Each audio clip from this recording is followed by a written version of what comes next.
Hey guys, welcome back to this channel लर्नाटीज दिव्यांका सिन्हा। और आज हम लेकर आ गए हैं आपके लिए मैथ्स का सैम्पल पेपर।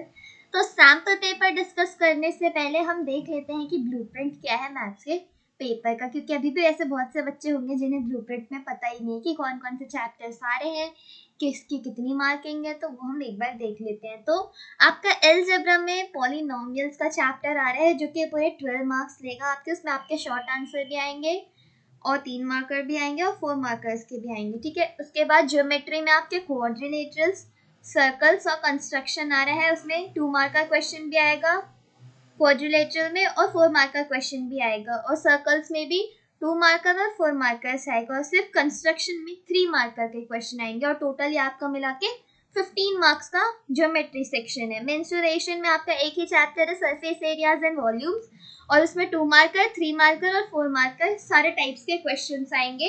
और ये टोटल बना रहा है आपका 9 मार्क्स का। उसके बाद स्टैटिस्टिक्स एंड प्रोबेबिलिटी। आपका स्टैटिस्टिक्स वैसे भी उसमें जो है प्रोबेबिलिटी एक चैप्टर आ रहा है और उसमें सिर्फ 2 मार्कर का दो क्वेश्चन आएंगे और ये पूरा 4 मार्क्स का है आपका। और इसी तरीके से आपका जो ये पूरा पेपर है ये 40 मार्क्स का होने वाला है। ओके, तो अब हम आ जाते हैं अपने सैम्पल पेपर को डिस्कस करने के लिए। तो पहले हम जनरल इंस्ट्रक्शंस को एक बार पढ़ लेते हैं। इसमें the question paper consist of 14 questions. तो आपके क्वेश्चन पेपर में 14 क्वेश्चंस आएंगे। और ये जो क्वेश्चन पेपर है आपके 3 सेक्शंस में डिवाइडेड है, ए बी सी। और सारे क्वेश्चंस करना आपके लिए कंपलसरी है। आपके क्वेश्चन पेपर का अलग भी हो सकता है general instruction, but for here I am just telling you. Okay, now let's start with section A. हम बाकी कुछ नहीं पढ़ेंगे जनरल इंस्ट्रक्शन में, क्योंकि हमें यहाँ पे सारे ही क्वेश्चन सॉल्व करने हैं। Find the amount of water displayed bye a solid spherical ball of radius 14 centimetre. So now अब हमें पता है कि स्फेरिकल बॉल है और इसमें हमें वाटर का कितना अमाउंट है ये पूछा गया। मीन्स क्या पूछा गया? वॉल्यूम। और हमें पता है स्फेयर का वॉल्यूम क्या होता है, 4/3 पाई आर क्यूब। ओके, तो चलिए सॉल्व करते हैं इस क्वेश्चन को, या फिर आप इसे खुद सॉल्व कर दोगे। देखो आपको रेडियस तो दिया गया है, मैं आपको एक बार मतलब यहाँ पे फॉर्मूला लिख देती हूँ, फिर आप देखना। तो नाउ लेट्स सॉल्व दिस। 4/3 पाई की वैल्यू हमें पता है, हम क्या लेते हैं हमेशा की तरह, 22/7। अब आर के क्यूब हमें करना है और आर हमें यहाँ रेडियस क्या दे रखा है, 14। मीन्स हमें 14 इंटू 14 इंटू 14 करना होगा। यहाँ पे आप देख सकते हो 7 से एक बार एक वाला 14 जो है वो कट जाएगा। इसके आगे की कैलकुलेशन आप चाहो तो खुद भी कर सकते हो, बिकॉज यहाँ पे अगर मैं सारे क्वेश्चंस को कैलकुलेशन करके सॉल्व करने लग गई तो बहुत टाइम लगेगा। यहाँ पे मैंने आपको एक सिंप्लीफाइड फॉर्म में कर दिया, आपको बस इसको सॉल्व करना है और आपको पता चल जाएगा कि कितना अमाउंट ऑफ वाटर इसमें डिस्प्ले हुआ है। और आप उसकी यूनिट भी लिख देना, centimetre cube. Okay, so now let's move to our next question. इसमें और में एक और पार्ट है। Find the radius of a sphere whose surface area is 314 centimetre square. अब हमें स्फीयर का सरफेस एरिया दे रखा है और हमें रेडियस निकालना है। बहुत सिंपल सा क्वेश्चन है। हमें ये पता है कि स्फीयर का सरफेस एरिया क्या होता है। क्या होता है जल्दी से बताओ मुझे कमेंट सेक्शन में। चलो मैं ही बता देती हूँ अभी आपको। 4πr² होता है और 4πr² जो है वो हमें दे रखा है 314 जो है वो हमें दे रखा है 4 इंटू पाई की वैल्यू हमें यहाँ लेनी है 3.14। और आर की वैल्यू हमें बिल्कुल नहीं पता है अभी, तो हम उसको आर की पावर 2 ऐसे मान के रख देते हैं। उसके बाद हम यहाँ पे इसको सॉल्व करेंगे। जब 4 इंटू 3.14 आप कर ही लो, या फिर आप इसको इस तरफ नीचे की तरफ ले आओ, तो आपका हो जाएगा 314 इंटू आप 100 कर लो, बिकॉज जिनको डेसिमल सॉल्व करने में प्रॉब्लम होती है उनके लिए ये सही होता है। उसके बाद 314 इंटू 4 जो है वो आपके किसके इक्वल आ जाएगा, r² के। Okay, so now let's solve it.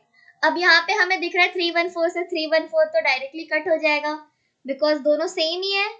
अब 100 को हमें 4 से करना होगा, तो 4 और 100 को हम कर सकते हैं, तो आएगा आपका आंसर फिर आ जाएगा 25। ठीक है, तो 25 जो है वो हमारी वैल्यू आ रही है, एक मिनट, 25 जो है वो हमारे किसके इक्वल आ रहा है, r² के इक्वल। मीन्स r क्या हो जाएगा आपका 5। मीन्स 25 को रूट में हम लिखते हैं तो उसकी डायरेक्ट आप वैल्यू इधर लिख देती हूँ मैं अभी के लिए, तो आपके r की वैल्यू आ जाएगी 5, ठीक है। तो हमें पता चल गया कि रेडियस क्या है, हमें इसमें क्वेश्चन में यही पूछा था। अब आगे बढ़ते हैं। नेक्स्ट क्वेश्चन में हमें दे रखा है in the figure angle P Q R, means ये वाला जो एंगल आपको दिख रहा है इज ऑफ 100 डिग्री। ये हमें दे रखा है कि पी क्यू आर जो एंगल है ये 100 डिग्री का है, और पी क्यू आर जो है वो पॉइंट्स है सर्कल पे। अब हमें नहीं पता सेंटर पे है या कहाँ है, लेकिन एक पॉइंट हमें बता रखा है कि ये जो ओ वाला पॉइंट है ये सेंटर पे है। अब हमें angle Q P R find out करना है, तो ये वाला जो एंगल है हमें ये फाइंड आउट करना है, ठीक है। सॉरी, क्यू पी आर नहीं, ओ पी आर वाला एंगल जो है फाइंड आउट करना है। अब यहाँ पे आपको क्या दिख रहा है, ये वाला जो एंगल है और ये वाला जो एंगल है एक ही आर्क से बने हुए हैं। तो इसका क्या मतलब हुआ कि जो रिफ्लेक्स एंगल है पी ओ आर वो डबल होगा एंगल पी क्यू आर का। क्यों होगा, angles subtended bye an arc eight the centre is twice the angle subtended by it on the remaining part। तो रिमेनिंग पार्ट पे 100 degree है, तो यहाँ पे हो जाएगा आपका 200, मीन्स आपका रिफ्लेक्स ऑफ एंगल जो POR है वो हो जाएगा 200।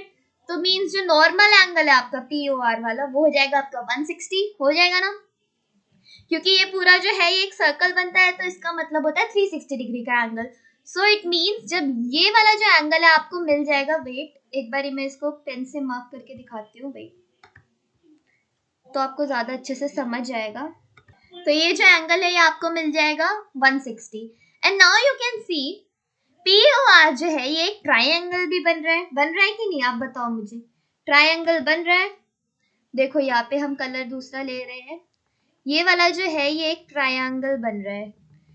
अब हमें पता है ट्रायंगल के एंगल सम प्रॉपर्टी क्या होती है, 180 डिग्री। मीन्स इन तीनों एंगल्स का जब हम सम करेंगे, ये वाला एंगल, ये वाला एंगल और ये वाला एंगल, तो हमें मिलेगा 180 डिग्री। और अभी हमें पता है कि ये वाला जो एंगल है ये 160 डिग्री का है।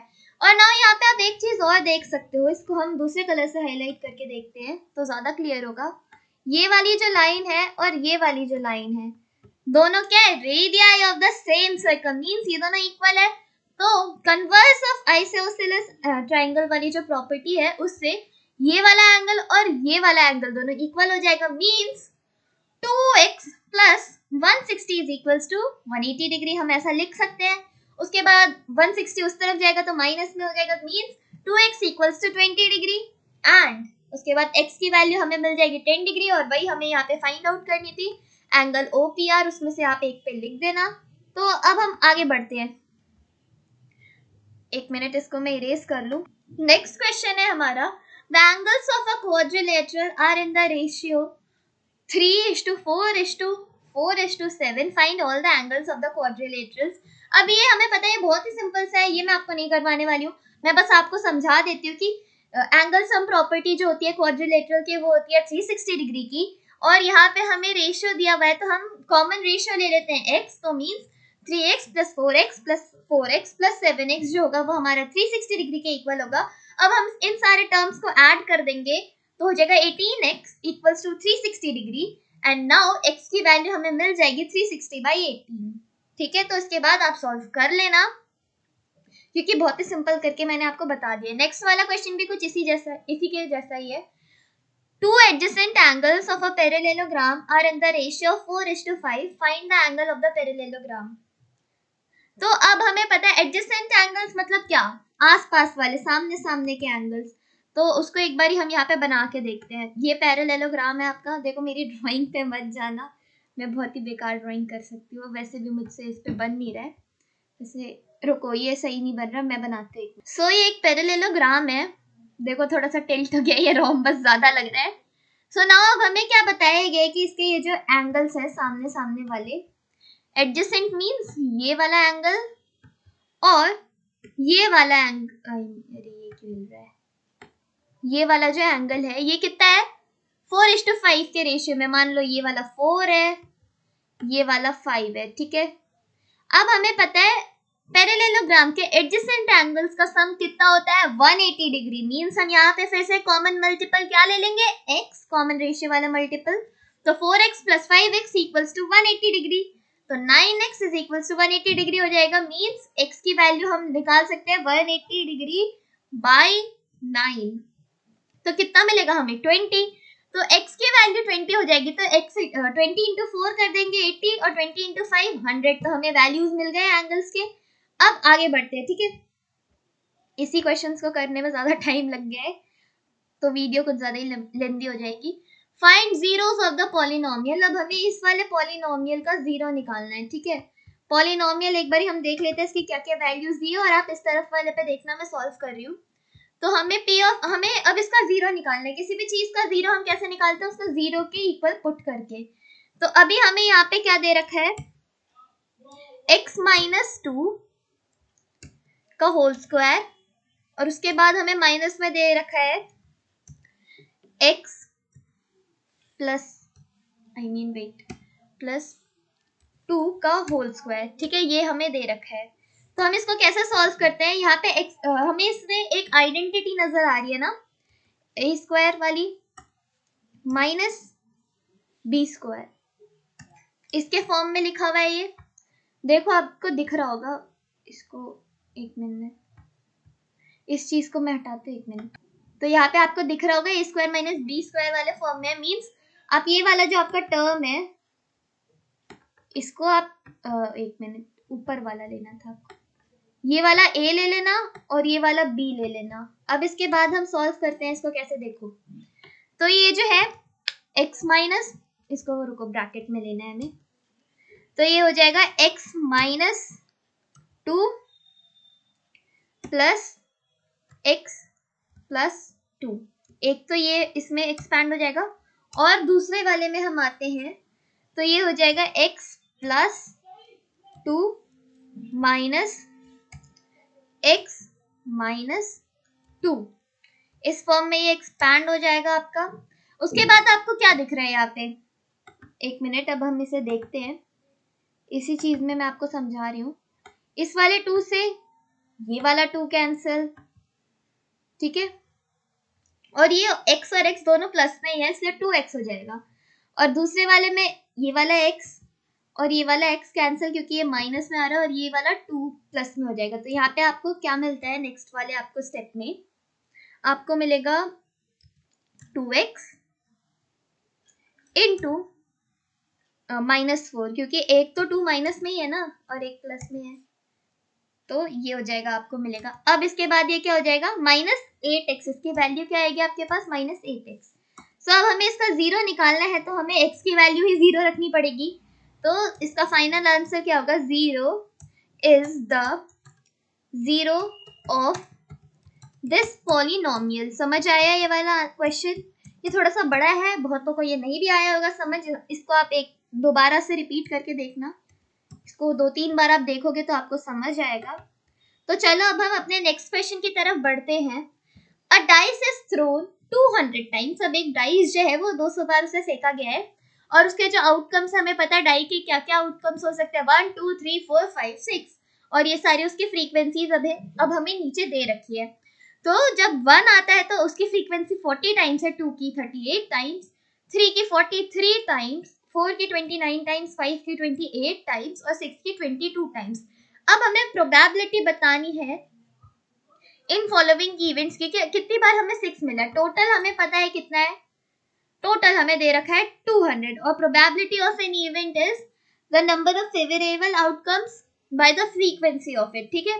तो ये वाला जो फॉर्मूला है ये आप उसको लिख देना उधर, और उसके बाद आप क्या करोगे, 6 कितनी बार आया है, 22 टाइम्स, दिस मीन्स 22/200। अब हम इसको 2 की टेबल से कट कर सकते हैं, तो क्या आ जाएगा, 11/100। अब नाउ ये फर्दर कट नहीं हो सकता है, तो इसकी हम प्रोबेबिलिटी यही छोड़ देंगे। अब 1 आने के कितनी ज्यादा चांसेस है, नेक्स्ट वाले क्वेश्चन पे हम बढ़ते हैं। तो 1 हमें 40 टाइम्स दे रखा है बाई 200, तो इसको भी हम 0 से 0 कैंसिल कर देंगे, 4 5 20 होता है, तो इसकी प्रोबेबिलिटी आ जाएगी 1/5, ठीक है। यही इसके लास्ट फाइनल आउटकम्स है। अब नेक्स्ट क्वेश्चन देखते हैं। In a cricket match a batswoman hits a boundary 6 times out of 30 balls she plays. अब जो वो है बाउंड्री को हिट करती है 6 बारी और 30 बॉल्स वो खेलती है। Find the probability that she did not hit a boundary. अब हमें प्रोबेबिलिटी फाइंड आउट करनी है जिसमें उसने बाउंड्री को हिट नहीं किया है। तो 30 - 6 तो 24 हो जाएगा। तो 24 टाइम्स जो है उसमें प्रोबेबिलिटी उसकी मतलब फ्रीक्वेंसी है जिसमें उसने बाउंड्री पे हिट नहीं किया है। अब टोटल आउटकम्स आपके क्या है 30, तो 24/30 आपको करना होगा। 6 की टेबल से दोनों कट हो जाएगा 4/5, आपकी क्या प्रोबेबिलिटी आ जाएगी 4/5। ठीक है, इतने पे ही आप क्वेश्चन करके छोड़ सकते हो। नेक्स्ट है हमारा give possible expression for the length and breadth of the following rectangle in which it's area is given by. अब हमें पता है लेंथ और ब्रेड्थ को हम मल्टीप्लाई करते हैं तब उसका एरिया मिलता है हमें, और एरिया हमें ये दे रखा है यहाँ पे आप देख सकते हो क्वाड्रेटिक है तो इसके हमें 2 मिल जाएंगे फैक्टर्स। हमें वही करना है और वही उसके लेंथ और ब्रेड्थ होंगे। तो हम कैसे निकालते हैं ये, आप इन दोनों डिजिट्स को 35 इंटू 12 करना, जो आपको वैल्यू मिलेगी आपको उसके फैक्टर्स निकालने होंगे जो कि ऐड या सब्ट्रैक्ट करने पे 13 आए, और उसके बाद मिड टर्म स्प्लिटिंग से आप इस क्वेश्चन को कर सकते हो। मैं अब इसे सॉल्व नहीं कर रही हूँ क्योंकि बहुत ज्यादा लेंथी हो जाएगी वीडियो। नेक्स्ट क्वेश्चन है factorise 27y cube plus 125z cube. अब ये हमें यहाँ पे क्या दिख रहा है 3y का होल क्यूब हो रहा है यहाँ पे, ठीक है, प्लस क्या दिख रहा है हमें 5z का भी होल क्यूब हो रहा है, ये दिख रहा है हमें।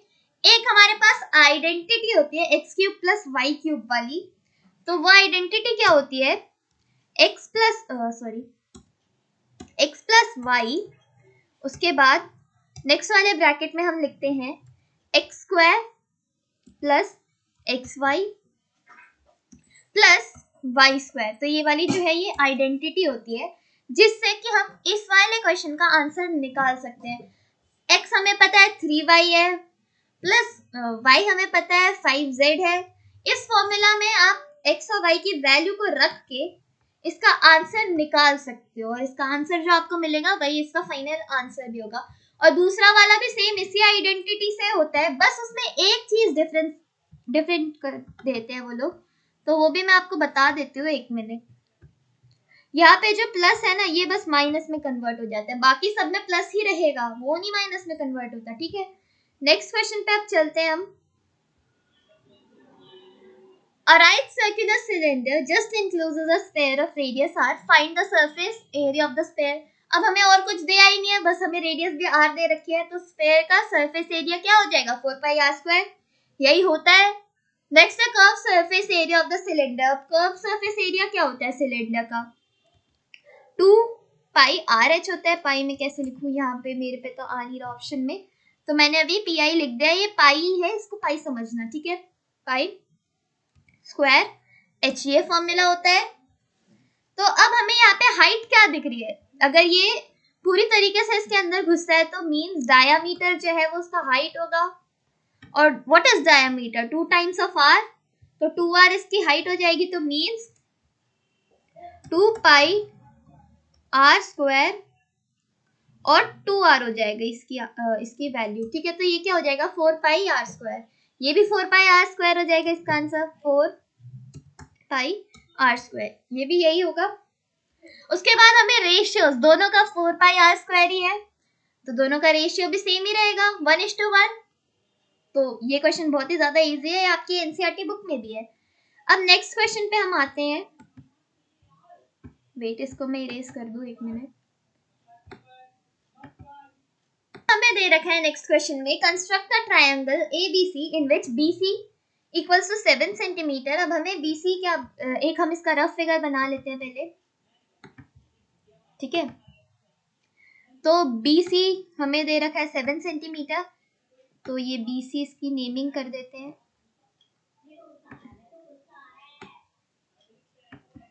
उसके बाद हमें इस पे एक एंगल बनाना है 75 डिग्री का, तो हमें आर्क से पता है कैसे कट करके बनाते हैं।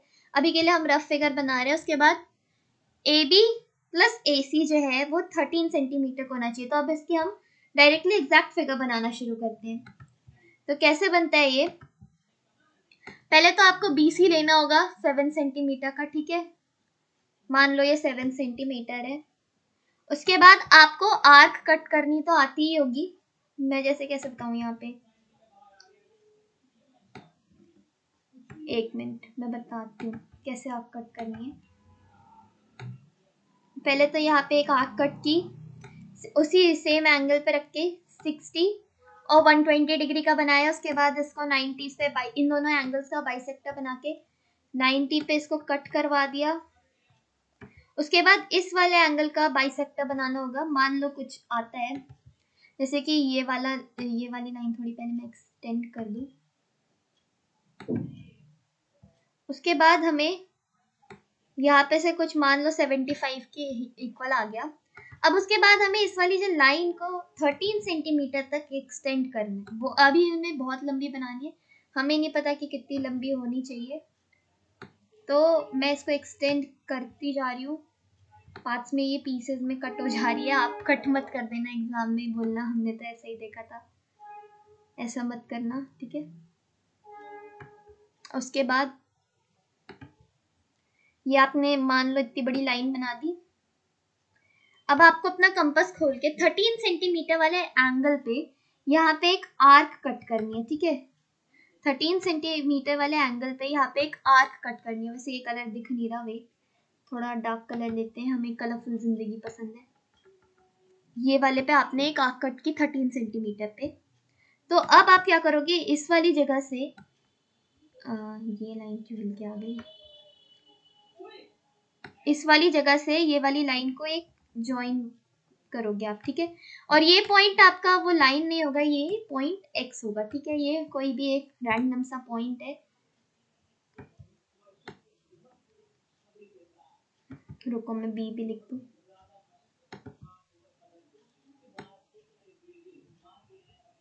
इसको एक बार मतलब लेबलिंग कर देनी चाहिए, वरना आपको कंफ्यूजन होगा। अब यहाँ पे आप परपेंडिकुलर बाइसेक्टर बनाओगे। सिंपली मान लो ये ऐसे हुआ,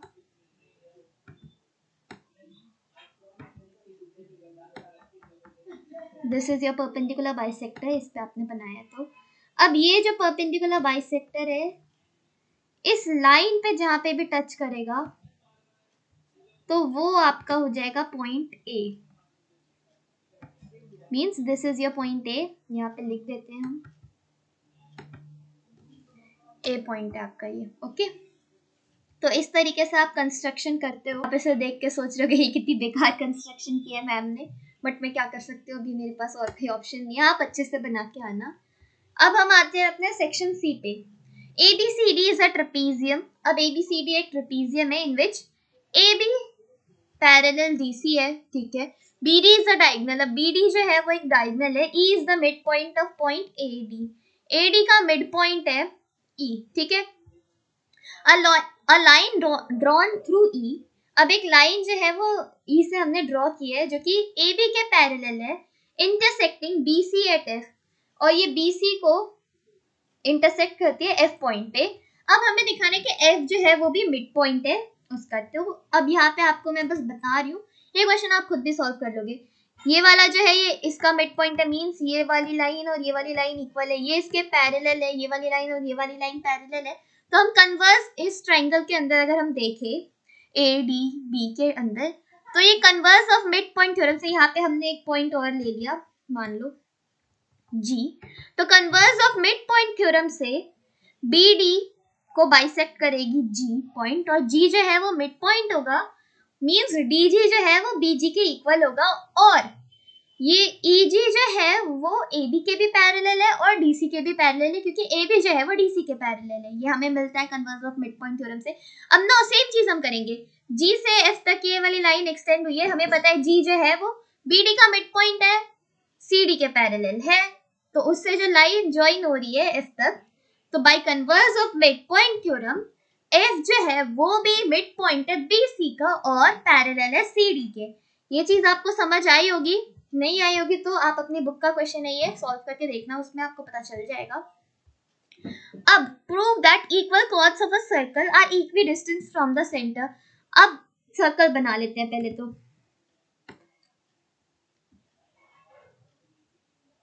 ये सर्कल, ठीक है, थोड़ा बड़ा बनाना था इसमें से। अब ये बड़ा तो होगा नहीं, वेट रुको दोबारा बनाती हूँ।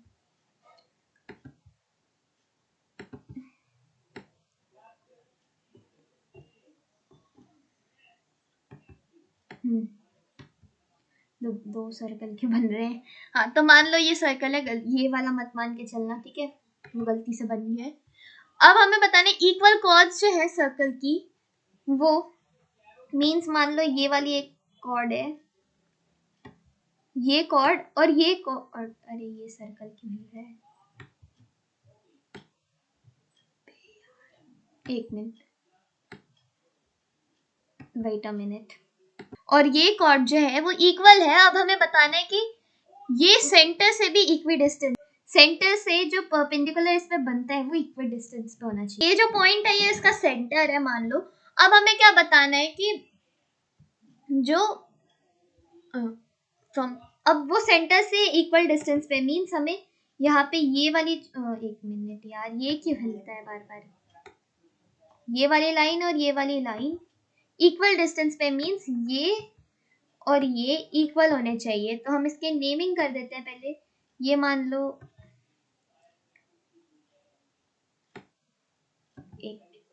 अब ये जो नेमिंग यहाँ पे हुई है ये बताना है हमें कि ये सेंटर मान लो ये O है, ये इतनी दूर लिखा है, तो OK और OL जो है वो इक्वल है, ये हमें बताना है। तो हम इसके लिए क्या करेंगे, हम यहाँ से इस वाली चीज को ज्वाइन कर देंगे और यहाँ से इस वाली चीज को ज्वाइन कर देंगे, ठीक है। अब हमें परपेंडिकुलर तो पता है कि ये परपेंडिकुलर रहेगा, क्योंकि ये हमें नहीं कहा है कि हाँ ये परपेंडिकुलर नहीं है, ठीक है। उसके बाद इक्वल कॉर्ड से है ये, सिंपली हमें ये प्रूव करना है ये वाली लाइन और ये वाली लाइन इक्वल है। हम क्या कर सकते हैं, ये लाइन और ये जो पिंक कलर से बनाई हुई है ये आपको दिख रहा है, ये रेडियस और सेम सर्कल है, ये इक्वल रहेगी। अब हमें पता है perpendicular from the centre to the chord bisects the chord, means this is also equals to this, because chords हमें दे रखी है इक्वल है तो इसका हाफ भी इक्वल होगा। और यहाँ पे ये 90 डिग्री का एंगल आपको मिल रहा है, तो RHS से ये दोनों ट्राइंगल्स जो है ये कॉन्ग्रुएंट हो जाएंगे, तो उससे ये वाली लाइन और ये वाली लाइन कॉन्ग्रुएंट हो जाएगी, मींस ये जो थ्योरम है ये करेक्ट है। और दूसरा वाला है prove that equal chords of a circle subtend equal angle at the centre. अब इक्वल कॉर्ड्स हमें दे रखा है और हमें ये बताना है कि ये इक्वल एंगल सबटेंड करते हैं। इसी फिगर में आगे बना देते हैं, बिकॉज दोबारा से करना तो बहुत मेहनत का काम है। अब हमें बताना है कि सेंटर पे ये इक्वल एंगल्स बनाते हैं, तो अब हमें इसमें कंस्ट्रक्शन में एक स्टेप और बढ़ाना पड़ेगा। ये रेडियस है, ये रेडियस है, ये भी रेडियस है, ये भी रेडियस है, इसकी इक्वल हो जाएगी। ये कॉर्ड और ये कॉर्ड इक्वल है, हमें पता है क्योंकि गिवन है ये। तो ये SSS से ये ट्राइंगल और ये ट्राइंगल कॉन्ग्रुएंट हो जाएगा, तो ये वाला एंगल और ये वाला जो एंगल है ये इक्वल होंगे, यही इसमें प्रूफ करना था। अब हम आ जाते हैं अपने केस स्टडी बेस्ड क्वेश्चन पे, तो इसको भी सॉल्व करते हैं। चलो इसको मैं डिलीट कर लेती हूँ। केस स्टडी पे आ जाते हैं। राधिका's mother gave her some money to buy papaya from the market। अब उसकी मम्मी ने उसे कुछ पैसे दिए मार्केट से पपाया खरीदने के लिए, ये सब आपको देखने की जरूरत नहीं है। और P of x हमें दे रखा है x square minus 12x minus 220 पर kg। अब हमें इसका फैक्टर बताना है गिवन पॉलिनोमियल का, कि क्या फैक्टर होगा। अब फैक्टर्स बताना आपको पता ही होगा, ये एक क्वाड्रेटिक वाला है तो हमें पता है कि कैसे इसके फैक्टर्स निकलते हैं। हमें इस वाले नंबर का, you can see this one number 220 और x स्क्वायर का क्या करना होगा, मल्टीप्लिकेशन करना होगा, उनका हमें प्रोडक्ट निकाल के। अब ऐसे उसके दो प्रोडक्ट होने चाहिए जिसको ऐड या सब्ट्रैक्ट करके 12 आ रहा हो। अब ऐसे कौन से दो प्रोडक्ट है, हमें पता है 220 x स्क्वायर ही आएगा, तो 22 इंटू 10 ये इसका एक फैक्टर है, और 22 माइनस 10 जो है वो आ जाएगा आपका 12x। तो अब यहाँ पे हमें माइनस 22 लेना पड़ेगा, बिकॉज 12 जो है वो माइनस में, माइनस 22 प्लस 10 तो आपका माइनस 12x आ जाएगा। तो अब हम इसको सॉल्व करते हैं, तो x square minus minus 22 x minus 10 plus 10x, this is plus में, प्लस 10 माइनस 220 जो है इसका एक फैक्टर है। अब हमें इसको अलग अलग करना होगा। यहाँ पे हमें कुछ और तो कॉमन मिल नहीं रहा है, बस एक x ही मिल रहा है, तो क्या बच जाएगा, यहाँ पे एक x बच जाएगा, माइनस 22 बच जाएगा, और कुछ तो है नहीं यहाँ पे। दूसरे वाले में आप देख सकते हो 10 आपको कॉमन मिल जाएगा, तो आप ले लो 10, इसको प्लस में कर दो, प्लस 10, तो ब्रैकेट में आपको x यहाँ पे बचा हुआ मिलेगा, -22 because 10 into 22 is equals to -222। तो ये इसके दोनों इक्वल आ गए। तो अब हमें इसके दो फैक्टर्स मिल गए। क्या क्या मिल गया? x + 10 और दूसरा हमें मिल गया x - 22। So these are the factors। अब हमें बताना है if she purchases 5 kg papaya, means अब उसने 5 kg पपाया खरीदा तो कितने पैसे उसे देने पड़ेंगे। तो अब यहाँ पे आपको कुछ नहीं करना है, x की जगह पे 5 रख देना है और ये क्वेश्चन मैं आपको होमवर्क में दे रही हूँ। तो ये आप खुद करके बताओगे मुझे कि आंसर क्या है आपका, कमेंट सेक्शन में बताना। नेक्स्ट वाला है, a farmer has a tank, water tank for cows in the shape of a cylinder with radius हमें दे रखी है 1.4 मीटर और हाइट 2 मीटर दे रखी है। और ये जो टैंक है ये सिलेंड्रिकल है। The tank comes equipped with a sensor to alert the farmer to fill it up when the water falls to 20% capacity. अब इसमें एक सेंसर भी लगा है, वो सब हमें जानने की जरूरत नहीं है, 20% कैपेसिटी पे बचता है, ठीक है। अब हमें सीए से निकालना है, टैंक का सीए से क्या होता है 2πr/h। तो हमें हाइट दे रखी है, रेडियस दे रखा है और पाई की वैल्यू आपको पता ही है, 2 से मल्टीप्लाई कर देना, जो भी वैल्यू आएगी वो आपका कर्व सरफेस एरिया होगा सिलेंडर का। और दूसरा आपको इसका वॉल्यूम निकालना है। वॉल्यूम क्या होता है? πr²h। तो πr²h से आप जब इसका वॉल्यूम निकालोगे तो उसके बाद यहाँ पे हमें ये भी पूछा है when the sensor turns on. अब सेंसर जो है वो 20% की कैपेसिटी पे शुरू हो जाता है, तो उसका 20% निकाल देना, जो भी आपका वॉल्यूम निकलेगा। और इसी तरीके से आपका ये क्वेश्चन भी हो जाता है। तो सॉल्व। तो गाइस कैसा लगा आपको आज का वीडियो, और अगर आपको ये सैम्पल पेपर समझ आया हो तो मुझे कमेंट सेक्शन में ज़रूर बताना। और अगर आपको कोई भी डाउट रह गया हो किसी भी क्वेश्चन में तो आप मुझे बता सकते हो नीचे कमेंट सेक्शन में। तो मैं मिलती हूँ आपको अपने नेक्स्ट वीडियो में, तब तक के लिए take care and bye bye guys.